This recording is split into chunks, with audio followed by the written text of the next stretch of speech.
All right, today we are comparing lots of different microphone setups for content creation, streaming, podcasts, everything that needs a microphone. So I've got lots of things to show you today. Today I am using an Electro-Voice RE20. Previously on the channel, we've been using the Audio-Technica ATR 2100, which has been really nice. I recently upgraded to this one, but I've got lots of other microphones at home as well. So I've got my webcam, I've got an old USB mic here. We've got my smartphone. We've got a lavalier microphone, a Boya Lav Mic. This does really well and it's only $15. We'll test that one out. And we'll talk about some other options as well. So we've got the legendary Shure SM58. I've got one of those to show you as well. And then we'll compare everything and just show you how it all goes. So let's start by testing some of these cheap ones and then moving on to the mid-range USB mics. And then we'll talk about these more professional options later in the video. So if all that sounds interesting, keep watching. I'm going to start with some of these cheap ones and you can have a listen. So let's get started. This is a test of a gamer's headset. So this is a Corsair Vengeance 2100 gamer's headset. The microphone is attached, and this is typical what a gaming headset will sound like in comparison to other microphones. So this is a test of the Corsair Vengeance 2100 gamer's headset. All right, now the audio is coming from my webcam. I've got an old Microsoft Lifecam webcam. So typical small condenser microphone that you'll find in webcams in a normal bedroom. This is the sort of audio that you're going to get from a default webcam or a laptop with a webcam attachment in there. So this is the sort of audio you can expect in that scenario. For this example, now I've got an old Logitech USB desktop mic. This is what a typical cheap USB mic would sound like from an office supply store, supermarket, Kmart, something like that. You can find these kind of microphones. They sound okay, but not great. So this is what something like this would sound like. If you've got one of these lying around, you'll get these kind of results. All right, now I'm on my iPhone 10, so I'm about 15 inches away from it, just handheld selfie video here. This is what the microphone on an iPhone 10 sounds like in comparison.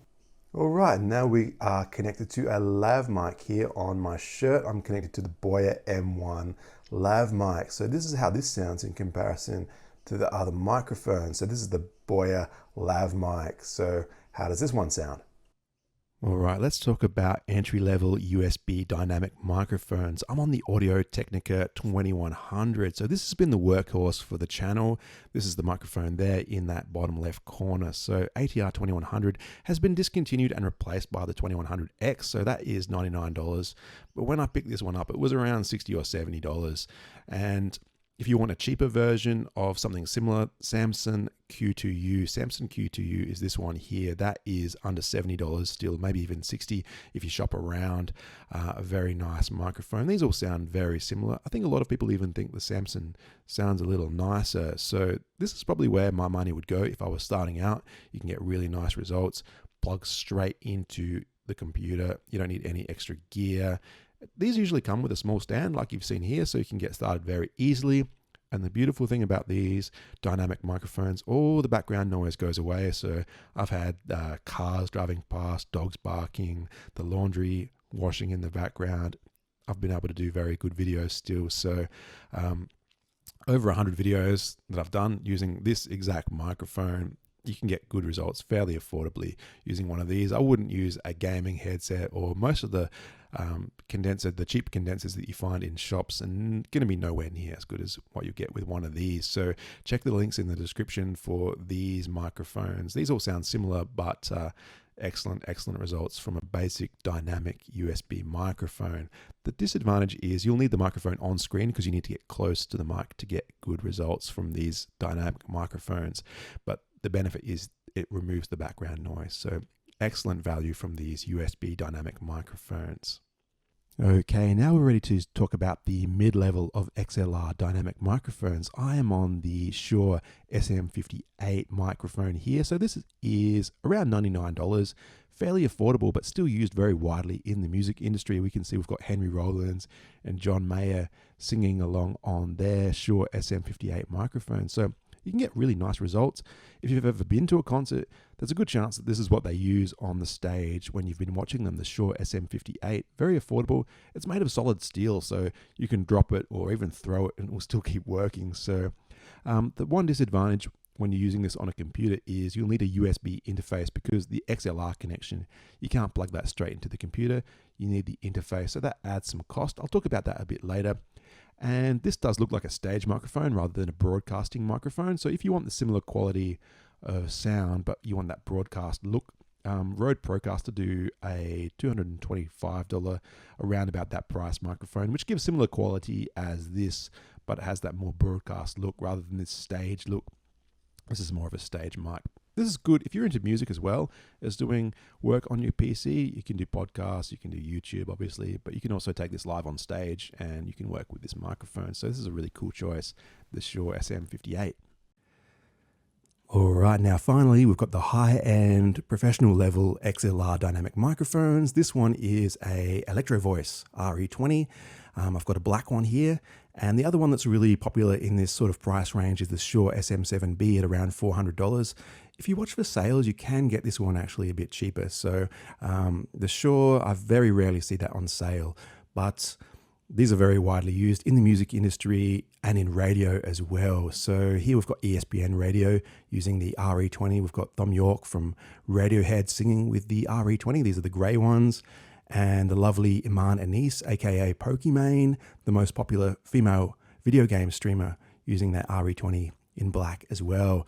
And over here we've got Dave Grohl singing on his Shure SM7B. A lot of the popular video game streamers like this Shure SM7B because it looks really cool as well as sounding really nice at this price range. So these are used very widely throughout the industry. Excellent quality, good background noise rejection. Does need that USB interface to use with the PC, obviously. And the SM7B usually needs a preamp as well because it needs a lot of gain. So by the time you've set up that Shure SM7B, you're probably around $500 to $600 total budget. The Electro-Voice a little bit cheaper because you just need to use a good quality USB interface. So maybe $550 you can set this up. So a lot more expensive than just using something like that $70 Samson Q2U. You do get that little bit of a quality increase with something like this, but I think when you're starting out, I don't think the quality increase is so dramatic that you would need to jump to something this expensive. I think you can still make nice videos, good quality content with something like a Samson Q2U or that ATR 2100, but I think for professionals, if you've got an established business or established social media setup, this is something like this is really the way to go. But I think for those of you starting out, you can still get great results like I have done with that ATR 2100. So hopefully this illustrates the increase in quality as you go up in budget, and you can see that using that really cheap stuff or just using a smartphone as you jump up to a good dynamic microphone, and as you jump up to this professional level dynamic microphone, you can kind of see how things change. So hopefully this has been useful as you're looking at upgrading or choosing a microphone for your setup. All right, now with XLR microphones, you need that interface to connect that to USB. So the XLR mic plugs into the front of your interface, and then that goes into your computer. So these are the two most popular options at a budget level. So the Focusrite Scarlett around $120, and the Behringer 202, that's only $89, and you get pretty good results with that. And you may need a preamp as well, depending on what microphone you're using. So something like the Fethead is the best value. The Triton Audio Fethead will boost the microphone signal, especially if you're using that Shure SM7B. You probably want to combine that to get a good signal from your mic into your interface. So altogether, that adds up. It gets close to $600 altogether. So you can kind of see how the price increases when you want to go for a good XLR setup. So just bear that in mind if you want to upgrade beyond a USB mic. You're looking at this gear as well. So it does complicate and increase the budget that you need for your microphone setup. All right, now for our conclusions. I think we can all agree audio is really important when making video content or any kind of content. The audio is probably the most important, even more important than the camera quality. People will turn off bad audio. It doesn't matter how good it looks, but if it doesn't look great, people will still continue to watch. If it sounds nice, people will continue to listen to it. So make sure your audio is right, no matter what you're doing. You can still get excellent results, even from entry-level USB dynamic mics. I think I saw some really nice results from the ATR 2100 and the Samson Q2U. Like if I was starting out, that's where I would recommend you look.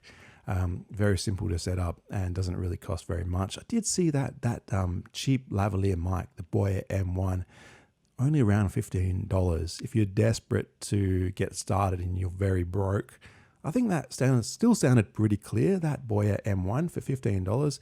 You can plug that straight into a phone or a laptop, clip it onto your shirt. You get pretty solid results still, I thought. Much better than any other cheap things that I tested in that series. So I thought I'd give a shout out to Boya for that M1 Lav Mic.